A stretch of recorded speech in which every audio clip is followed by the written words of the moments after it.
decimos que el mayordomo es el culpable, y en este caso yo sería el mayordomo, soy el culpable de esta feliz circunstancia que tiene que ver con la espléndida invitación de la Casa América para colaborar en la organización de pues un conjunto de conferencias, de lecciones, las llamamos quizá más modestamente, que pretendían y pretenden mostrar el vigor, la importancia de los estudios de Historia de América en un sentido amplio y renovado. Por eso lo que corresponde, lo que quiero ante todo es agradecer a la Casa de América su confianza, a ustedes por supuesto su compañía, además con mi admirado embajador de Colombia en España, don Fernando Carrillo, acompañándonos, y por supuesto a todos los profesores que aventuradamente han aceptado participar en estas lecciones. Hoy vamos a hablar en particular en este rato, a ver si esto podemos cambiar.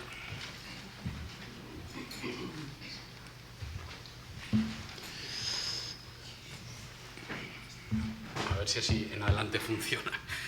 Bueno, como les ha comentado José Antonio de Oriantes anteriormente, hace un minuto, vamos a dedicar la primera de las sesiones de esta tarde a hablar de un fenómeno ciertamente extraordinario de la colonización española en América, que tiene que ver con el hecho urbano.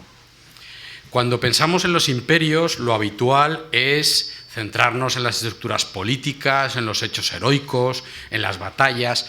Ha habido aquí algunas intervenciones fantásticas sobre los conquistadores y los hechos de armas, pero en realidad, en términos comparativos y de historia global, el Imperio Español fue en verdad una red de ciudades. Habría que preguntarse así, para empezar, hasta qué punto los conquistadores tuvieron claro que el Imperio Español era una red de ciudades, y lo que llamamos, de acuerdo con los protocolos, con las narraciones al uso, los hechos de armas, la conquista y la colonización, en realidad se sustanciaba, se plasmaba, estaba llamado a perseverar a partir de la existencia de esa red de ciudades. Y en ese sentido, una frase de Pedro de Valdivia, conquistador de Chile, me parece que es muy significativa al hilo de expresar esa tensión por la permanencia.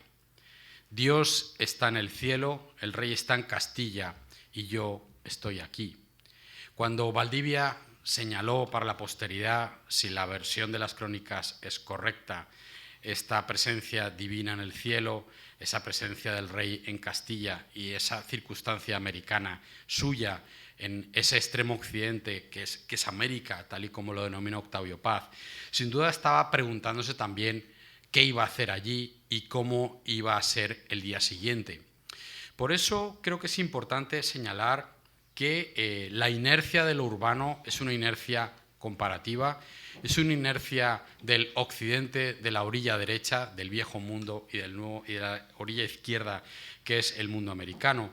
Y por supuesto tiene que ver con una experiencia clásica latinoamericana que no tiene 100, ni 200, ni 500 años, sino que tiene milenios a través de su transferencia en torno a estructuras urbanas.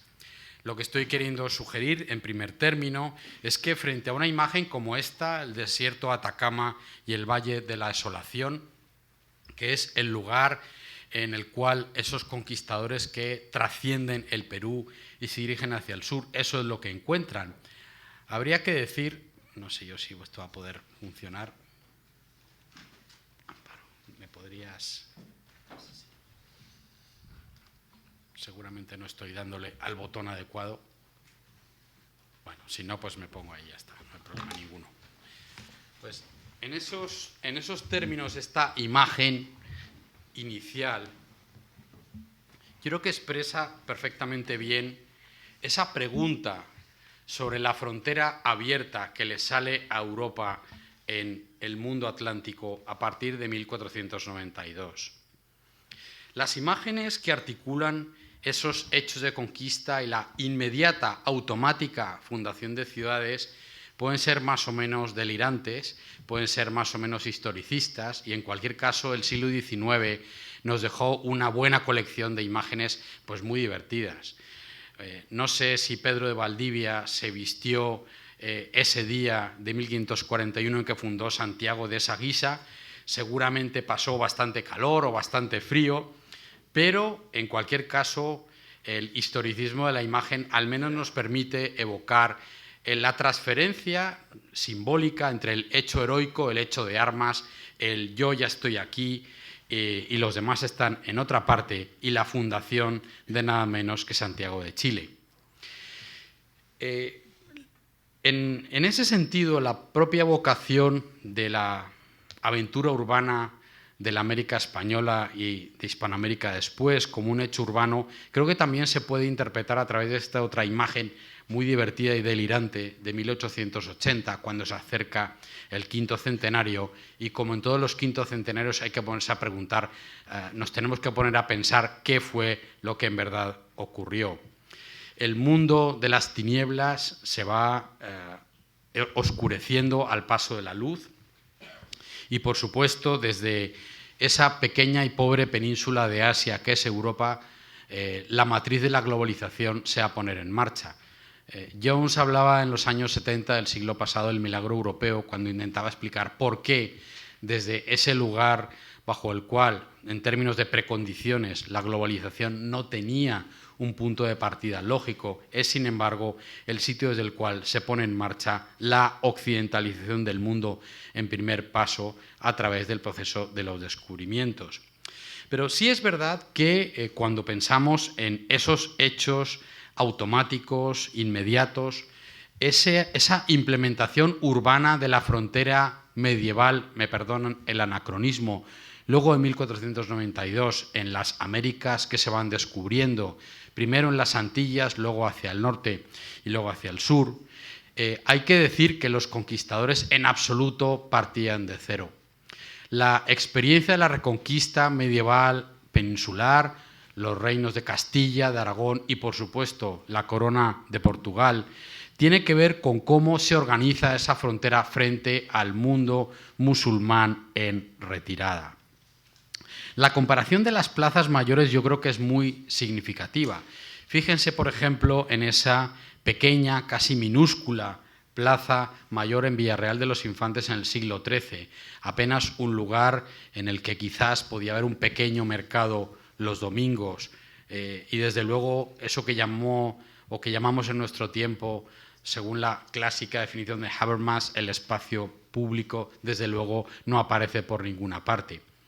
Y lo que pasa es que cuanto más nos acercamos a las ciudades americanas, más grandes son las plazas, mejor ventiladas están, mejor concebidas.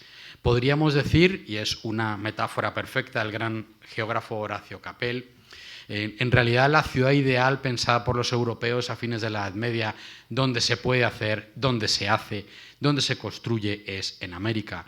La ciudad más clásica de la España tardomedieval es la ciudad del siglo XVI de la América española. Y desde luego la concepción de la simbólica y en términos materiales de la Plaza Mayor como el lugar que va a expresar esa nueva civilidad moderna, que entre otras cosas va a abrir espacio a las individualidades, a los mercados globales, al intercambio de emociones, de palabras, de códigos, de lenguajes, a la creación de linajes atlánticos, en una frase maravillosa de mi querido maestro John Eliot. Desde luego tiene que encontrar en la plaza de las ciudades indianas su entorno más favorable. Y vuelvo a señalar que frente a esas plazas mayores de Villarreal o de Tordesillas, todavía existente y maravillosa plaza, y el tamaño, la escala, la capacidad utópica que hay detrás de las plazas mayores americanas, hay nada menos que un nuevo mundo que se ha abierto para los españoles y los europeos del siglo XVI. Esto no quiere decir, por supuesto, que en términos de proyecto ideal hay siempre un riesgo de supervalorar la utopía y el componente de laboratorio de lo americano, que esto apareciera de un día para otro. Por supuesto, hay que hacer una decodificación de la ley en el sentido ilustrado del término. La ley cambia la realidad. bajo ese dictado, para comprender que en realidad cuando nos vamos a ir a las ordenanzas de nuevos descubrimientos de 1573, la gran herramienta legislativa de la ciudad indiana, en realidad hay cientos de años de experimentalismo en torno a la fundación de lo que es el núcleo urbano y la ciudad, que se sintetiza junto con las ideas que ponen al día la legislación. La ley es tanto una costumbre como una tradición, como una innovación. De alguna manera eso es lo que quiero transmitir. Esta imagen de Santo Domingo a comienzos del siglo XVI creo yo que expresa muy bien esa apertura de la ciudad indiana, no bajo el signo de lo utópico, sino bajo el signo de la frontera que se tiene que ir abriendo en ese nuevo mundo que se va configurando desde las primeras décadas del siglo XVI. Está en las murallas, desde luego hay unos barcos, pueden verlos arriba, es casi naif este mapa. Pero desde luego ahí tenemos la ciudad primada de América y estará también la catedral primada de América. Se van abriendo como si estuviéramos en la península a finales del siglo XIV o del siglo XV, esos núcleos urbanos que van a tener defensa y van a tener también una serie de atributos simbólicos de gobierno político. Esta imagen del siglo XVIII creo yo que expresa también ese experimentalismo más allá de lo que dictan las leyes. Se hace lo que toca hacer, lo que se puede hacer y lo que las leyes mandan. Cuando en ese precepto repetido hasta la extenuación la ley se acata pero no se cumple, se ningunea la experiencia colonial americana de los siglos XVI y XVII, de la época de los Austrias en especial, creo que hay una fundamental incomprensión del respeto a la naturaleza americana, lo natural, lo que se puede hacer en el territorio, sin faltar al debido acatamiento al rey, y en ese sentido esta imagen de Realejo, que tiene arriba y abajo la cuadrícula con las plazas centrales, pero que tiene también un enorme caos, porque por un lado está el agua, por otro lado está la hacienda, abajo está la Mar del Sur, y arriba muy bien, no se sabe muy bien qué es lo que puede ocurrir. Yo creo que subraya muy bien esa síntesis que forma parte de la experiencia de la ciudad de los conquistadores.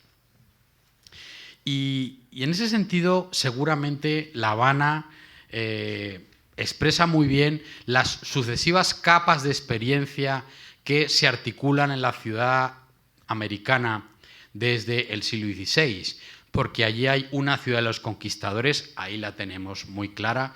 Va a haber desde luego una ciudad barroca. Nos podríamos preguntar, y adelanto un argumento de mi intervención muy rápido, nos podríamos preguntar si hay algo más que ciudades barrocas, incluso hoy en América Latina, y desde luego también hay unas pretensiones de orden que tendrían que ver con la ciudad ilustrada.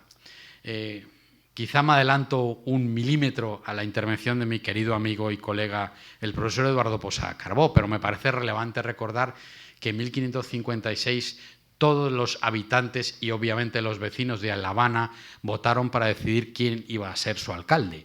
De modo que eso del sufragio universal, directo y secreto, podríamos decir que en el caso de La Habana al menos es un poco antiguo. Imágenes que pueden ser ferozmente anacrónicas, como esta caricatura de la fundación de Caracas por Diego de Losada en 1567. No hace falta decir que esa bandera todavía, nuestra querida bandera española, no había sido implantada en Caracas, por lo menos que sepamos los historiadores. He mencionado antes la cuestión de la tensión entre la ley y la realidad, en un sentido positivo, no en un sentido de choque binario, un poco a la manera como cierto enfoque puritano de la ley ha venido planteando desde el siglo XIX. Las ordenanzas sirven para regular, para que, por ejemplo, los descubrimientos no se den con título y nombre de conquista, pues sabiéndose hacer con tanta paz y caridad como deseamos, no queremos que el nombre de ocasión ni color para que se haga fuerza ni agravio a los indios. Por influencia de Bartolomé de las Casas, como saben ustedes, el término conquista se acabó desterrando de la legislación por ser, comillas, vocablo mahomético. Eso era algo que no se hacía desde la estructura del imperio de los Felipes. La imagen de Caracas en 1578 supone, sin embargo, comparada con la que hemos visto antes de Santo Domingo, 1519-25, un salto cualitativo. Podemos imaginar perfectamente que hay algo de la cuadrícula establecida en Caracas a partir del 67 en estas primeras relaciones geográficas que está ahí ya presente. Y este juego, de nuevo casi naif, que reproduce lo anterior, señala el lugar en el que está la plaza, las órdenes religiosas, San Francisco, las calles, obviamente los conquistadores beneméritos que han conseguido sitio en la centralidad de la ciudad. En un lado el gobierno civil, en otro lado el cabildo, en otro lado, por supuesto, el conquistador o capitán benemérito y otro lado para la iglesia, en su caso catedral. Pero no siempre fue así. Por ejemplo, en Santa Cruz de la Sierra, uno de los lados de la plaza fue ocupado por las etnias indígenas que diríamos hoy, con un lenguaje que evidentemente entonces no se usaba, fueron colaboracionistas en la conquista y que evidentemente recibieron el gran aprecio de ocupar uno de los 4 lados de la plaza principal, precisamente por haber colaborado con los conquistadores en la conquista de ese territorio y su sumisión al imperio global de Felipe II. Otra imagen, en este caso San Juan de la Frontera, nos indica, unos años antes de las ordenanzas del 73, que en realidad los usos sociales ya estaban expresados o contenidos en parte en las ordenanzas y que por lo tanto intentar entender la ley, la ordenación de lo urbano exclusivamente como un mandato jerárquico de arriba abajo simplemente supone que no entenderemos nada de la aventura urbana de construcción de las ciudades hispanas en la América española. De modo convencional se señala que en 1550 ha terminado la conquista y comienza la colonización. Por supuesto, esto es un principio general que nos sirve a los historiadores para organizar manuales muy bien, para explicarnos a los eventuales alumnos y lectores, tener en cuenta su naturaleza, es ante todo un hecho fiscal. A partir de 1580, los problemas de la financiación de la monarquía global de Felipe II implican que los cargos en los cabildos empiezan a ser vendidos, por supuesto pagando una cantidad de dinero, es una determinada composición a la monarquía. Evidentemente, semejante disgregación del poder produce una adecuación a lo que vamos a llamar luego la idea barroca del mundo. El imperio de los Felipes es entre 1580 y 1640 de Felipe II y Felipe III, es un imperio urbano, es el primer imperio global de la historia de la humanidad y ante todo está articulado mediante una constelación de ciudades en diferentes niveles que donde hay virreyes hay corte, obviamente donde está el rey va a estar la corte, tiene su mayor nivel de importancia. Pero esta imagen delirante, genealógica, geográfica, fascinante, en mi opinión, de Brown, por encargo de la corte de Felipe II en 1572, creo que expresa muy bien la autoconciencia política y urbana de cómo se ve a sí mismo ese imperio, todavía no con la integración del territorio, será 1580-81 de Portugal, pero muy poco después será así. Esa trama urbana global se abre hacia el mundo barroco a través de la prelación de lo urbano. He señalado cómo la venta de los cargos en los cabildos supone, por un lado, una confesión de impotencia por parte del aparato burocrático filipino, pero por otro lado supone una adecuación fascinante de la tensión entre poder local y poder global que se expresa sobre todo por ese mando universal católico que Felipe II pretende llevar adelante y que de hecho se mantendrá mientras él vive y con sus sucesores hasta 1640. ¿Cómo son las ciudades barrocas? ¿Cómo y por qué las denominamos barrocas? Creo que aquí hay una serie de imágenes que yo querría muy rápidamente poner para proponer el argumento. La ciudad barroca es una ciudad metropolitana, es una ciudad que no puede compararse con ninguna otra. Todas las ciudades barrocas aspiran a una equivalencia con la Jerusalén celestial de la Biblia, y a través de las reliquias y del juego con el tiempo y con el espacio construyen una determinada idea de felicidad posible. Lo que estoy queriendo transmitirles sencillamente es que detrás de todo el criollismo cultural latinoamericano hasta nuestros días hay una idea de ciudad que se ve en equivalencia con cualquier otra ciudad del mundo. Le preguntaban alguna vez a un virrey del Perú, el marqués de Cañete, qué era ser virrey, y él decía aquello tan maravilloso de es ser el rey en otras carnes. Donde está el rey en otras carnes está el poder máximo que, de acuerdo con lo divino y lo humano, se podía lograr. No hay jerarquías urbanas. El centro del Imperio Español en el larguísimo tiempo barroco fue México. Cuando Carlos III llega en 1759 a nuestro querido Madrid, se queda aterrado y espantado, porque sí sabe lo que son las capitales. El Imperio Español no tenía una capitalidad, porque la capital era el corazón del rey. Y el rey se movía para pasar calor o pasar frío en primavera, en verano, en otoño, donde tocara, y allí era donde estaba la capital. Estamos tan acostumbrados a las ideas de capitalidades modernas que esto se nos escapa, pero me parece muy importante para entender el esquema de articulación urbana que se mueve en el imperio de los Austrias y todavía durante la primera mitad del siglo XVIII.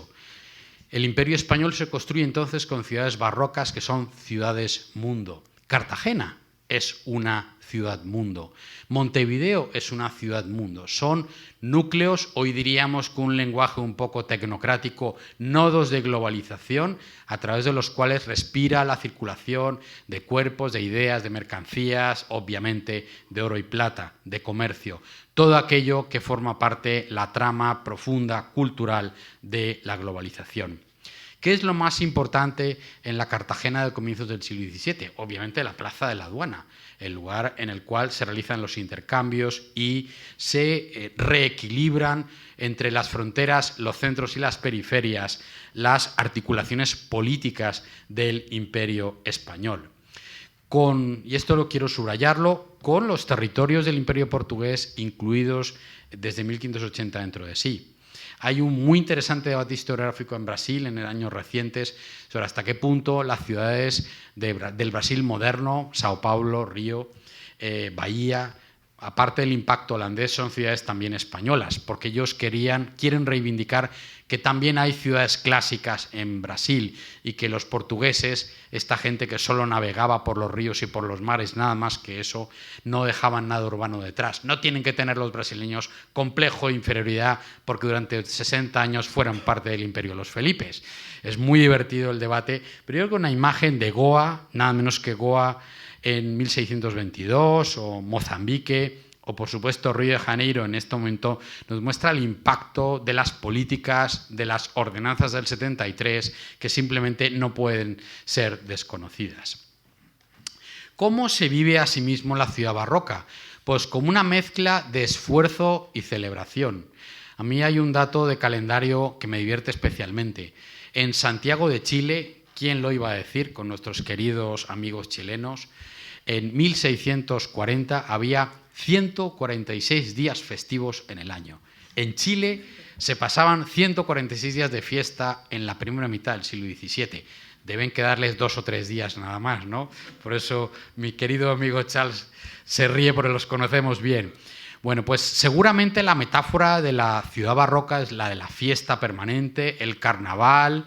La gran fiesta urbana es el Corpus, no tenemos tiempo de detenernos en ello, pero sí me gustaría señalar que las fiestas son ante todo una ceremonia política de conservación de la República.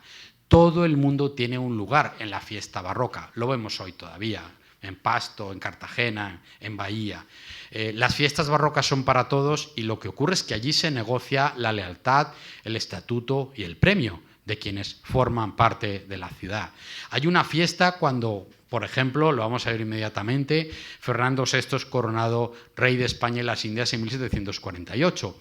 Y los esclavos, por supuesto que participan, exhiben sus mejores galas y negocian un determinado estatuto con el gobernador de Panamá a partir de esa lealtad que muy a la manera barroca se va a poner en marcha.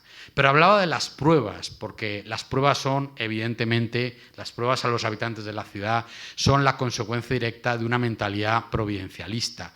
Cuando hay un terremoto ha sido por culpa del pecado. Cuando muere la tercera esposa de Felipe II, todas las catedrales de la monarquía tienen que celebrar una ceremonia de funeral, porque son los pecados de los cristianos, de los españoles, los que han traído la muerte de la reina. En el caso de México, la gran obra es el desagüe del Valle, que durante todo el siglo XVII y podríamos decir con un chiste fácil hasta nuestros días, permanece abierto. En Lima, ahora que los piratas han entrado en la Mar del Sur, ese mar que siempre había estado sellado por parte de los españoles, la fortificación de Lima es la gran obra que expresa esa tensión de la comunidad política para construirse y verse a sí misma. No podemos entrar en las metáforas que hay detrás de las formas geométricas, pero desde luego me parece que aquí queda muy bien expresado cómo Lima se ve a sí misma en 1681 como una Troya antigua capaz de resistirlo todo si hay unidad en la comunidad política. Mencionaba antes este tipo de ceremonias tan sustanciales para entender el tiempo y el sentido político de la ciudad barroca. La ciudad barroca es una ciudad clásica, en el sentido en el que reúne los tres elementos fundamentales que hacen ciudad, en esta mentalidad que viene de Atenas, de Roma y que a través de la península ibérica se traslada al mundo americano y obviamente se fusiona también con las tradiciones urbanas prehispánicas. Por un lado está la urbs es la fábrica de la ciudad, los ladrillos de la ciudad. Por otro lado está la civitas, las instituciones que forman parte de la ciudad. Y en tercer lugar está la polis, la comunidad política. Ninguna ciudad clásica puede ignorar que tiene esos tres elementos, lo material, lo institucional y lo político. Gracias a esa idea articulada de ciudad existen fenómenos como los de las llamadas ciudades portátiles. Hay una ciudad en Venezuela que se llama Trujillo, que fue trasladada de lugar, trasladada de entorno geográfico 7 veces. La gente se trasladaba de un lugar a otro, un sitio eran los piratas, en otro los mosquitos, en otro lado un ataque indígena, pero siempre fue Trujillo porque la ciudad era sobre todo la gente. Yo creo que esta imagen de Panamá en fiestas en 1748 expresa perfectamente bien cómo hay un orden orgánico. La ciudad es un organismo como la propia monarquía. No es una máquina a la manera ilustrada, es un organismo. Todos tienen entonces un lugar para hacerse presente en esa entidad barroca que es la ciudad. Y que, por supuesto, 2 años después muestra al modo como Lima se ha mostrado 70 años antes, esta manera de entenderse como una avanzada también en el mar ante los 1000 peligros que sitian y rodean a la monarquía. Aquí hay una imagen del ataque de La Guaira en 1743 que creo que expresa muy bien también otra de las pruebas periódicas a las cuales las ciudades barrocas están acostumbradas a verse sometidas y también a enfrentar mediante esa cohesión institucional enorme los peligros que las acechan.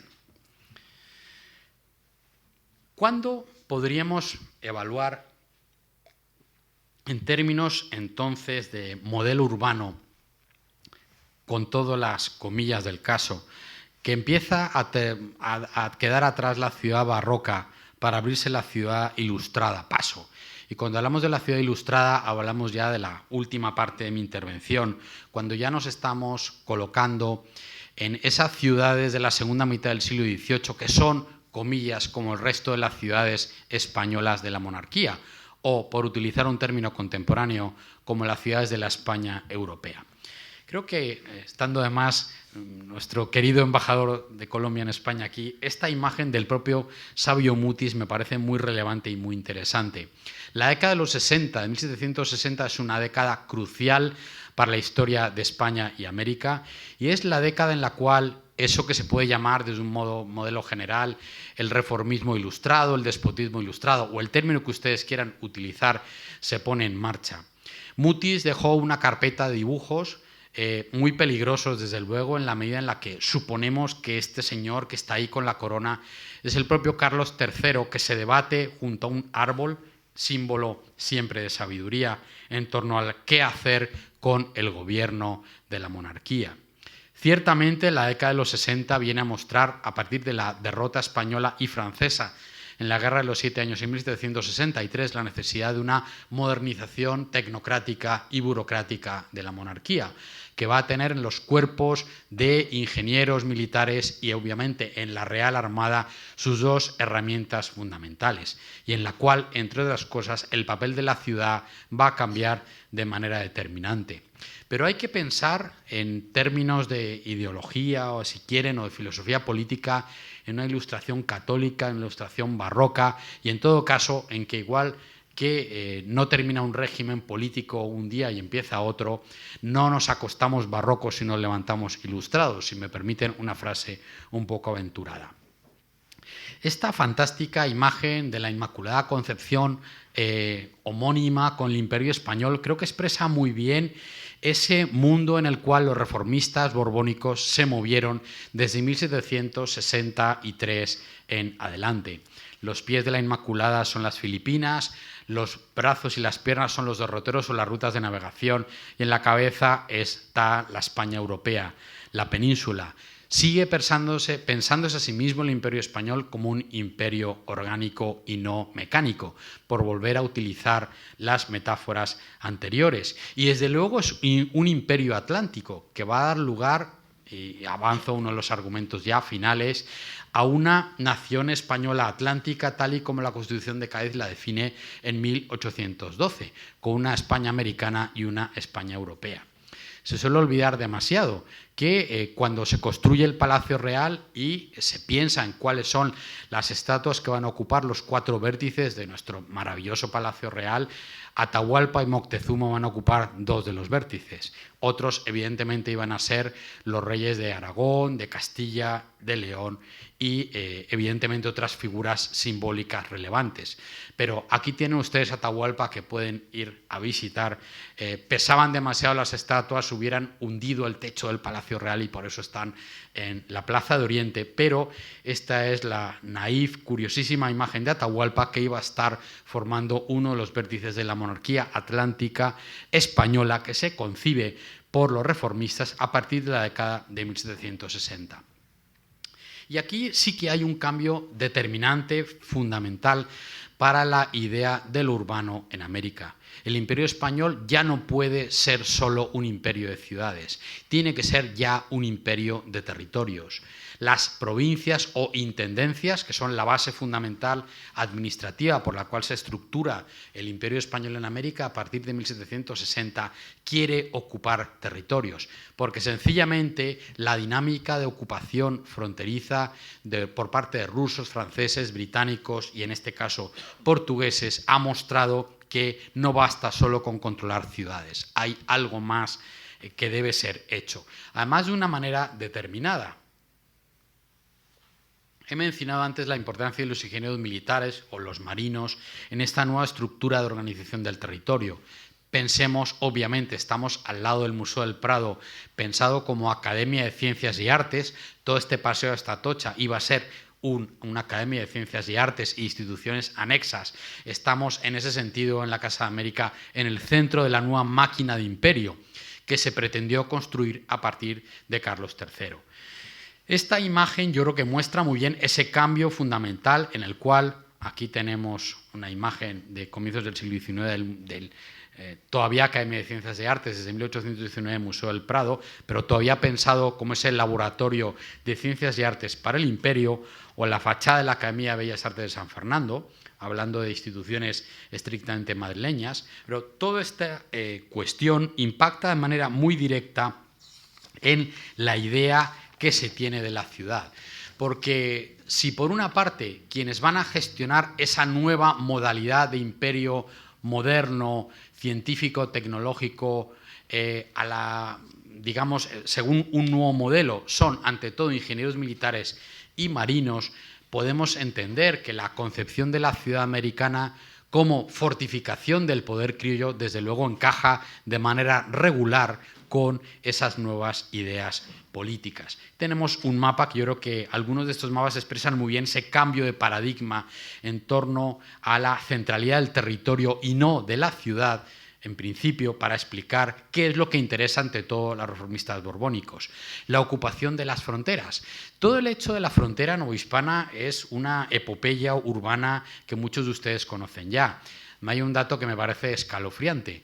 El 54% del actual territorio de Estados Unidos en 1800 formaba parte del Imperio Español. Y desde luego son este tipo de estructuras urbanas renovadas según un modelo que ya podríamos categorizar como ciudad tecnocrática, con jardines botánicos, con paseos, con alamedas, con archivos, obviamente con bibliotecas, lo he mencionado ya, con nuevas políticas urbanas, lo que pretende mostrar las luces del tiempo. Hay dos imágenes de Buenos Aires, aquí en 1743 y aquí en 1790, que creo que explican perfectamente bien que el mundo se nos volvió newtoniano, el mundo se nos volvió exacto, el mundo se volvió previsible, se inventan la estadística, la economía política y la sociología. Esas son las armas de un mundo moderno que pretende que el anterior ha quedado dejado atrás. Todavía podemos ver en este mapa de Buenos Aires en 1743 esos pobres señores ahí bogando abajo, y en cambio vemos aquí la asepsia total de un mapa en que mi querido amigo y profesor Carlos Malabud podría pasear todavía por Buenos Aires de hoy, seguramente sin ningún problema. Lo rojo, lo urbanizado, lo blanco, lo cuadriculado, el resto, lo que tiene el designio de ser incorporado en el territorio de la ciudad. O, por supuesto, este mapa sobre Bogotá en 1792, que yo creo que expresa exactamente de la misma manera la geometrización del mundo y la homogeneización política que hay detrás de las ideas del Imperio carolino. Hay, sin embargo, algo fundamental y es el cambio de relato, de narración en torno a la ciudad. América ha sido descrita desde Cristóbal Colón hasta este momento en términos de paraíso del hombre en la tierra, o, como decía en el siglo XVII, el mejor lugar donde los pobres podían encontrar un lugar. Lo que ocurre con la narración ilustrada de la ciudad americana es que empieza a haber visiones radicalmente negativas de la ciudad. Un discurso anónimo, por ejemplo, sobre la policía, el orden de México, señala esto. Domina en esta ciudad un desorden en la manipulación y venta de alimentos condimentados y preparados con fuego. Las ciudades de la América española empiezan a ser vistas como ciudades, un poco como cuentan los novelistas de hoy, y que no se me enfade nadie. Yo creo que son muy tradicionalmente herederos de este pensamiento ilustrados. Solo cuentan calamidades de las ciudades latinoamericanas, podríamos decir hoy. Como uno se atreva a hablar bien de una ciudad latinoamericana, inmediatamente va a dejar de tener unos cuantos amigos, y lo digo por experiencia particular. Hay una poética ilustrada de la ciudad americana que tiene que ver con lo que estudió el gran Antonello Yervi en 1970 en su clásico libro La disputa del Nuevo Mundo, y que tiene que ver con cómo la Ilustración construye un orden del mundo que es radical y profundamente antiamericano y obviamente también antibarroco. Así que los criollos pasan de hablar muy bien de sus ciudades a decir cosas tremendas como estas: herreros toscos, plateros sin gusto, carpinteros sin principios, albañiles sin arquitectura, pintores sin dibujo, sastres imitadores. Todo es un absoluto desastre. Por supuesto, si hay que buscar, para finalizar ya casi, una metáfora perfecta del gobernante ilustrado que pone orden en la ciudad, es el segundo conde de Revillagigedo quien la expresa muy bien. Bueno, esto podría ser casi un plató cinematográfico si no supiéramos que es la maravillosa Plaza de México, el Zócalo. Vista de la Plaza Mayor de México, reformada y hermoseada por disposición del virrey conde de Revillagigedo en el año 1793.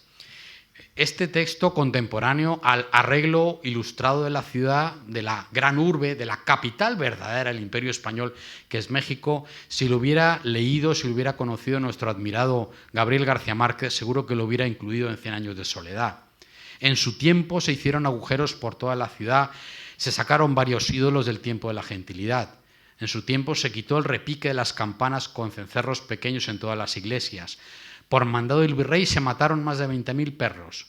Se pusieron en todas las calles faroles y unos hombres que los cuidaban, que se llamaban serenos y que estaban toda la noche gritando la hora que era y el tiempo que hacía. Se pusieron unos carros para la basura, otros para los excrementos, etcétera, etcétera, etcétera. Se quitaron de palacio las imágenes que había de Cristo y la Virgen, se pusieron en las calles o esquinas nombres y números de las casas en azulejo. Se pusieron coches de providencia que no los había ni se habían visto, o sea, taxis. Había taxis en México en la época de Revillagigedo. Habría que recordar que en 1802, lo sabemos bien por Humboldt, esta es la vista unas décadas después de la inmensa y maravillosa capital todavía de la Nueva España, muy poco después ya de México. Esa ciudad tenía una fábrica de tabacos que tenía 7.000 operarios. Lo que quiero transmitir en suma y sigue es sencillamente que el modelo de la ciudad ilustrada es un modelo de absoluta modernidad que, por supuesto, resiste la comparación en los contextos contemporáneos con las ciudades europeas similares, sin la menor duda. Y en ese sentido, lo último que quiero indicar, muy sencillamente, y me voy ya a una última imagen, o a las dos últimas imágenes, es que podemos imaginar el Imperio Español en 1808 como una estructura política acosada por británicos y acosada sobre todo por un pacto absurdo y erróneo por parte de las élites que las gobiernan en 1808 con Napoleón. Esta imagen de Montevideo, cuando todavía no han derrumbado las murallas en 1840 y tantos, creo que es muy expresiva de cómo el Imperio Español funcionaba a partir de unas ciudades que eran como portaaviones. Yo creo que no es tan difícil imaginar aquí a Montevideo como uno de esos portaaviones que sustentaban los tráficos globales del imperio. Sabemos también, y voy a la última imagen, Caracas, 19 de abril de 1810, que en ese momento se produce el primero de una serie de golpes de Estado de los privilegiados que ponen en marcha un proceso de desmontaje imperial que, si se compara con alguno, podría ser, en todo caso, con el Imperio de los Zares en 1989, como nuestro querido amigo Felipe Fernández Armesto ha mostrado muy claramente. Frente al relato habitual de las mitologías republicanas, la historia urbana lo que nos muestra más bien es lo contrario de lo que nos han venido contando. Los españoles americanos resisten hasta el instante mismo anterior a este cuadro historicista en que se depone el capitán general de Venezuela, 19 de abril de 1810, en que parece que finalmente las tropas de Napoleón van a acabar con el último entorno de resistencia que queda en la península ante el empuje increíble de sus tropas invasoras. Cádiz, en los primeros meses de 1810, es entonces la metáfora perfecta de una nación imperial española, europea y americana que está a punto de desaparecer por el empuje de esa invasión que desde 1808 ha resistido hasta las murallas de Cádiz en buena parte por los dineros, los donativos, los soldados y el empuje y la lealtad al Imperio Español, no solamente de los súbditos de la España peninsular, sino también de la España americana. Al día siguiente de ese momento, de ese 19 de abril, hay ya otra historia que contar y hay una persona mucho mejor que yo para contarla, que es Eduardo Posada Carbo. Muchísimas gracias.